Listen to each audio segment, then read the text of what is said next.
experience what they're going through, you have that, experience empathy, which I personally believe is the way forward.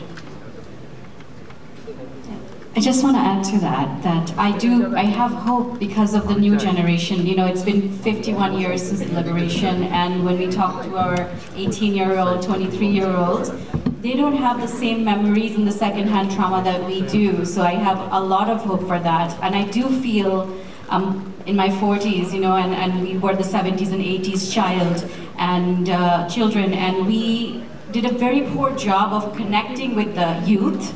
And in some ways it's good because they did not get that same sort of making and the mold that we have. So the hope actually comes from this idea of that they might have not actually taken what we had taken, and they might not be carrying what we are carrying. So hopefully it's actually going to be easier for the future because of that. Vivek? It's a good, we were discussing this earlier actually, where have these kinds of, are there peaceful ways to settle scores? And South Africa is a work in progress.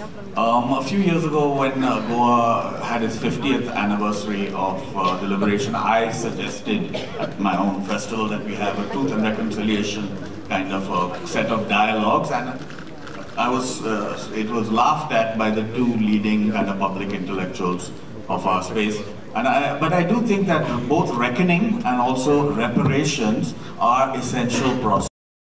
And there's no way, I don't think that societies can easily cover up these kinds of traumas because we see them coming back again and again and again. We talked about the Versailles Treaty, and earlier this year I had a conversation with a couple of India's leading military men, and they were talking about Russia and the Ukraine, and what they were suggesting is amazing. We've progressed 100 years later, effectively, but what they were suggesting is the only way out is that Russia be subjected to something like happened in Germany. So I was like, don't you understand what you're saying? I mean, what you're creating a recipe. And it's astonishing that the human condition, our wisdom has not really progressed that much. And certainly people like myself, I know it's very dodgy to talk about Third World War or something like that, but what we're seeing in these emergence of these fault lines and the kind of increasingly wild-eyed rhetoric, we never thought we would hear about the prospect of nuclear war being used by a president of Russia. I mean, this was very close by. So I think that there is a tendency to say settling scores by truth and reconciliation, by dialogue, by reckoning, by restitution. It's old-fashioned, it's idealistic. Nonetheless, I think that's probably the only way that we can possibly move ahead, and that it involves also truth and reconciliation within societies, within families. Yeah, reckoning and reparation. সেশনটা শেষ করতে অনেকটুকু খালি হয়ে যাবে, সামনে seat পাবেন। হ্যাঁ, এই সেশনটার পর। Truth and reconciliation presupposes the existence of truth. And truth is so 20th century, right? We live in alternative facts. Choose your own narrative, write your own history. And for Sri Lanka, we've seen the tiger graveyards being raised for Tamil people who have experienced trauma to commemorate their dead on Memorial Day. That became illegal. And so it's hard for me, and we have the examples of South Africa and I would say even Germany as a country that looks at it, that has always looked at its past and still sends school kids on field trips to Auschwitz, and whereas, speaking of Sri Lanka, there's a long way to go for that.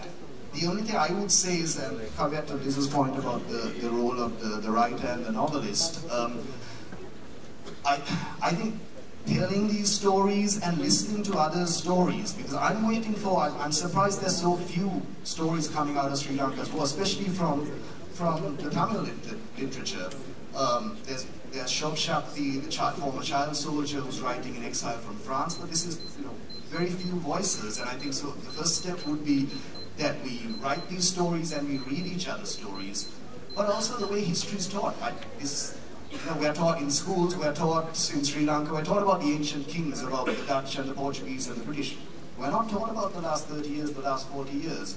And so perhaps, I mean, that's my naive, vain hope, vain as in vanity and vain as in perhaps it's not going to do, but that people will, by reading, say, a novel written about 89, especially for a generation born after that, that they will go back and find out for themselves, not wait for the school curriculum to teach them that they will interrogate the past and so on. But it's a long way to go, and yeah. There is no monopoly on the truth, and truth keeps getting invented every single year. And so perhaps that's the role, that the more stories are told, at least then we can come to some sort of peace with the past. Appreciation of what is truth.